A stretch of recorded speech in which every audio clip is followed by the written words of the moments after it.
हमारी exercise number 3.4 शुरू होने वाली है। इसका पहला सवाल है, देखो मैंने बोर्ड पर लिखी हूँ। साइमा ने 1 जनवरी 2016 को तय किया कि वो आज 10 रुपये, दूसरे दिन 11 रुपये और तीसरे दिन 12 रुपये इस तरह बचत करती रहेगी। तो बताइए 31 दिसंबर 2016 तक इसकी कुल बचत कितनी होगी, कुल कितनी बचत हुई। अब यहाँ पर सबसे पहले हमें दिया क्या है और मालूम क्या है वो देखना है। कुल बचत बोला है तो एस मालूम करना पड़ेगा, एन एस एन देखे थे हमने, टी एन और एस एन का फ़र्क। टी एन यानी उस पर्टिकुलर नंबर पर आने वाला नंबर हिसाबी तसाउद में, और एस एन यानी पहले से लेकर वहाँ तक के सबकी जमा। तो यहाँ पर 1 जनवरी से लेकर 31 दिसंबर यानी पूरा साल वो पैसा जमा करने वाली है, और उसके बाद पूरा साल ख़त्म होने के बाद उसके पास कितना पैसा बचेगा ये हमको मालूम करना है, कितना पैसा जमा होगा ये मालूम करना है। सबसे पहले हमको देखना पड़ेगा उसकी बचत कैसी है। पहले दिन 10, दूसरे दिन 11, तीसरे दिन 12, यानी बचत 1-1 रुपये से बढ़ रही है। तो यहाँ पे लिखी देखो मैं, साइमा की बचत कैसी है, 10, 11, 12, 13, 14 इस तरह चलती रहेगी। तो ये एक हिसाबी तसाउद है। क्यों? क्योंकि जो डी है मुश्तरिक फ़र्क है, हर एक में 1-1 का है। देखो मुश्तरिक फ़र्क कॉमन है ना, मुश्तरिक फ़र्क जो है वो फिक्स है। देखिए 10 11 नफ़ी 10 करो या 12 नफ़ी 11 करो या 13 नफ़ी 12 करो, सबका जवाब 1 आएगा। इसलिए इसमें डी 1 है। ये हिसाबी तसाउद है, ये इतना मालूम हो गया। उसके बाद हिसाबी तसाउद में जो पहला नंबर है वो ए कहलाता है, जो कि 10 है। अब उसके बाद साल 2016 कहा गया है। अब 2016 में कुल कितने दिन होते हैं। साल के दिन गिनने के लिए 2 तरीके हम देखते हैं, एक लीप ईयर और एक जो लीप ईयर नहीं है। जो लीप ईयर होता है उसमें 366 दिन होते हैं, और जो लीप ईयर नहीं होता वो 365 दिन होते हैं। 2016 ये लीप ईयर है या नहीं पहचानने आता है ना आपको, 4 से तकसीम अगर होता है पूरी तरह से तो वो लीप ईयर है। तो आप इसको कैंसिल करके देखो तो ये लीप ईयर आता है। साल 2016 ये लीप ईयर है। लीप ईयर साल में 366 दिन होते हैं। कुल दिन यानी उसने जो बचत की कुल 666 दिन की, यानी n बराबर 366, सॉरी उसने कुल 366 दिन बचत की, इसलिए n बराबर 366। n हमको मालूम है। हमको मालूम क्या करना है, पहले दिन से लेकर आखिरी दिन तक की जमा यानी s 366 हमको मालूम करना है। 366 दिन की कुल बचत मालूम करना है, यानी S 366 हमको मालूम करना है। SN का फॉर्मूला हमारे पास है। SN क्या है, n/2 2a + n-1 into D. अब S 366 मालूम करना है, यानी n के जगह पर हमने 366 लिखा।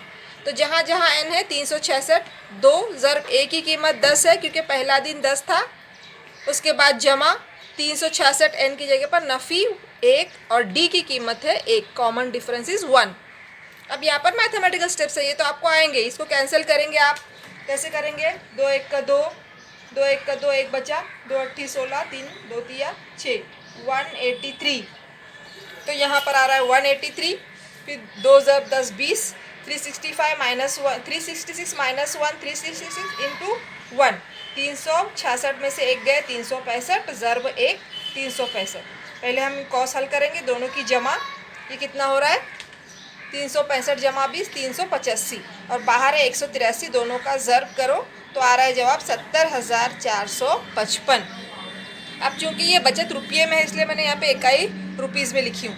उसके बाद हमेशा की तरह हमारा जो लास्ट आंसर है वो सेंटेंस में आएगा, वो यहाँ पर है। इसलिए साइमा की 2016 साल की कुल बचत 70,455 रुपये है। दूसरा सवाल, एक साहब खाना ने 8,000 रुपये बतौर कर्ज लिया और उस पर 1,360 रुपये सूद अदा करना कबूल किया। हर एक किस्त पहली वाली किस्त से 40 रुपये कम देकर कुल 12 माहाना किस्तों में रकम अदा की, तो उसने पहली और आखिरी किस्त कितनी अदा की। एक साहब ने 8,000 रुपये कर्ज लिए। जब हम कर्ज लेते हैं सूद की बिना पर, तो जब लौटाते हैं तो कुछ ज़्यादा रकम देनी पड़ती है। तो उन्होंने कर्ज लिया 8,000 और ये तय पाया कि आपको 1,360 रुपये ज़्यादा देना है, बाद में सूद देना है। तो यानी कुल उसको 8,000 भी देना है और 1,360 रुपये भी देना है। लेकिन चूंकि वो एक साथ पैसे नहीं दे सकते, इसलिए वो जो कर्ज लौटाएंगे वो हर महीना किस्तों में लौटाएंगे, इंस्टॉलमेंट्स में लौटाएंगे ना। तो वो क्या तय हुआ, जो भी उनकी किस्त रहेगी वो इस महीना पहले महीने में जितनी वो किस्त देंगे उससे 40 रुपये कम किस्त अगली महीने की, दूसरे महीने की रहेगी, और दूसरे महीने की जितनी किस्त रहेगी उससे 40 रुपया कम तीसरे महीने की किस्त रहेगी। इस तरह उन्होंने अदा करना तय किया। और एक साल में यानी 12 महीनों में इनको रकम पूरी करनी थी और उन्होंने अपनी जो कर्ज है वो 12 महीनों में मुकम्मल अदा किया। सवाल ये है कि उन्होंने पहली किस्त और आखिरी किस्त कितने रुपये दी। कुल उन्होंने ये दोनों मिलाकर रुपये अदा किए, लेकिन जो किस्तों में दिए, पहली किस्त और आखिरी किस्त हमको मालूम करना है। चलिए हम शुरू करते हैं। सबसे पहले उन्होंने कर्ज लिया 8,000 रुपये और उनको ज़ायद रकम जो है 1,360 रुपये देनी थी। दोनों मिलाकर देखेंगे हम 9,360 रुपये उनको कर्ज अदा करना है, पहली बात।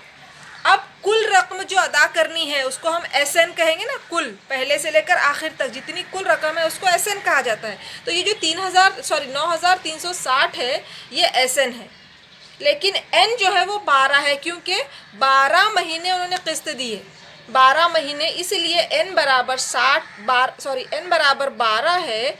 तो SN की जगह पर हम लिखेंगे S12 9,360, ये हमारे पास है। हमको मालूम क्या करना है, पहली किस्त यानी A T1 और आखिरी किस्त यानी TN, ये दो चीज़ें मालूम करना है। यहाँ पे हम लिख सकते हैं, हमको क्या मालूम करना है, T1 मालूम करना है और हमको TN मालूम करना है। ये दो चीज़ें हमको मालूम करनी है। शुरू करते हैं। अब चलते हैं हम, ये हिसाबी तसाउद है और D क्या है ये देखना है। चूँकि हर महीना 40-40 रुपये कम हो रहे हैं, इसलिए D बराबर नफ़ी 40 है ना। क्योंकि हर किस्त पिछली किस्त से 40 रुपये कम है, इसलिए D हमारा नफ़ी 40 हो रहा है। अब हम ज़ाब्ता इस्तेमाल करेंगे। हमारे पास S12 है, इसलिए हम SN का ज़ाब्ता इस्तेमाल कर रहे हैं। हमें मालूम करना है A, हमारे पास N की कीमत है और D की कीमत है। तो यहाँ पर ज़ाब्ता लिखा गया है, N की जगह पर 12 लेंगे, A मालूम नहीं है, N 12 है और D नफ़ी 40 है। ये तमाम कीमतें रखने के बाद ये कैंसिल हो जाएगा, है ना, 2 1 का 2, 2 छंग 12, और S12 की कीमत है 9,360, ये बन गया 6, ये 2A एज इट इज़, 12 में से 1 गए 11 और ये नफ़ी 40, इन दोनों का ज़र्ब करेंगे तो नफ़ी 440 है। बाकी ये सब ऐसे ही लिखा गया। अभी ये 6 नीचे आएगा, नीचे आने के बाद हम यहाँ भी कैंसिल कर सकते हैं। 6 1 का 6, 6 1 का 6, कितना बचा 3, 33 हुआ। फिर 6 पंजे 30, 3 बचा 36वां, 6 6 36, सिफर का सिफर, तो कितना है 1,560 आया। इसलिए 2A नफ़ी 440 बराबर 1,560। अब ये नफ़ी 440 उधर गया तो जमा हो गया, 2A बराबर 2,000, इसलिए A बराबर 2,000/2। यहाँ पर भी कैंसिलेशन है, 2 1 का 2, 1 2 3 1000, इसलिए A बराबर 1000। A 1000 यानी T1 1000। इसका मतलब हमने पहली किस्त मालूम की, पहली किस्त हुई 1000। अभी यहाँ पे जगह नहीं है। अगला स्टेप क्या है हमारा, क्या मालूम करना है हमको, आखिरी किस्त, यानी हमको अभी TN मालूम करना है। इतना आप लिखो। मैं थोड़ा सा हिस्सा यहाँ पर मिटाई हूँ। T1 हमारा हो गया, मालूम किया हमने 1000। अभी हम TN मालूम कर रहे हैं, ये वाला पिछला ही है यहाँ तक। TN आखिरी रुकन यानी आखिरी किस्त, A जमा N-1 इंटू D। A कितना हमने मालूम किया, 1000 जमा N कितना था हमारे पास 12 नफ़ी 1 और D है हमारे पास नफ़ी 40। सिर्फ कीमतें रखना है, 1000 जमा 12 में से 1 गया 11 ज़र्ब नफ़ी 40। तो यहाँ पे आ गया 1000 जमा नफ़ी 11 चौक 44 सिफर, यानी 440। 1000 में से 440 जाएंगे तो बचे 560। आप माइनस करके चेक करो, TN यानी आखिरी किस्त हो गई 560। तो आप जुमले में लिख सकते हैं कि साहब खाना ने पहली किस्त 1000 रुपये और आखिरी किस्त 560 रुपये अदा की। तीसरा सवाल देखिए, सचिन ने कौमी बचत सर्टिफिकेट में पहले साल 5000 रुपये, दूसरे साल 7000 रुपये, तीसरे साल 9000 रुपये इस तरह सरमायाकारी की। तो 12 साल में उसने कुल कितनी सरमायाकारी की? तो 12 साल की कुल मालूम करना है, यकीनन SN होगा, है ना, कुल रहा तो SN। अब सबसे पहले हम ये देखेंगे कि जो सचिन की सरमायाकारी है वो हिसाबी तसाद है या नहीं है। देखिए यहाँ पे सचिन की सरमायाकारी, यहाँ पे थोड़ा सा चमक रहा है, यहाँ पे क्या लिखा है, सचिन की सरमायाकारी क्या है, 5000, 7000, फिर 9000, फिर अगले महीने अगले साल 11000, फिर 13000, यानी 2-2 हज़ार से बढ़ रही है। तो उसका जो मुश्तरक फ़र्क D है वो 2000 है जो फिक्स है, इसलिए ये हिसाबी तसाउद है। एक मिसाल लूँ मैं, D बराबर 7000 नफ़ी 5000, या आप करो 9000 नफ़ी 7000, कोई भी एक लेंगे तो जवाब आएगा 2000। तो D बराबर 2000, इसलिए ये हिसाबी तसाउद है। क्या क्या है हमारे पास? पहले साल की बचत है 5000, यानी A बराबर 5000, डिफरेंस 2000 का है इसलिए D बराबर 2000। 12 साल उसने बचत की है, N बराबर 12।